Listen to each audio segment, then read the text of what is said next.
पुण्याकडून मुंबईकडे जाणाऱ्या जुन्या महामार्गावरती या ठिकाणी मेट्रोचं काम सुरू आहे आणि हे मेट्रोचं काम सुरू असताना या ठिकाणी हे ठिकाणी मोठे चेंबर आहे.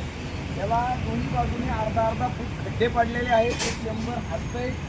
त्यामध्ये अनेक दुचाकी वाहन चालक, 3 चाकी वाहन चालक, 4 चाकी वाहन चालक त्या ठिकाणी अडथळत आहेत आणि त्यामध्ये मोठ्या प्रमाणात अपघात होत आहेत. कोणाचे हात मोडत आहेत, कोणाचे पाय मोडत आहेत, कोणाच्या डोक्याला इजा होते.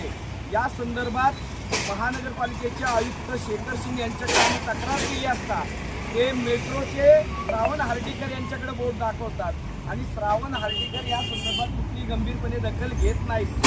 आता शेखर सिंग या ठिकाणावरून गेलेले आहेत. मेट्रोचा आणि महानगरपालिकेचा चार्ज श्रावण हर्डीकर यांच्याकडे आहे, तरी त्यांचे डोळे उघडत नाहीत. या ठिकाणी प्रचंड अशा प्रकारे रस्त्यामध्ये अपघात होण्यासारखी स्थिती आहे.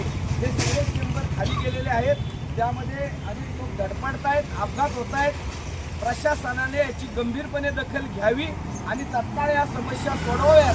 अन्यथा आम्हाला पिंपरी चिंचवड शहरातल्या नागरिकांना बरोबर घेऊन या विरोधात आंदोलन करावं लागेल, अशा प्रकारचा इशारा आम्ही देत आहोत.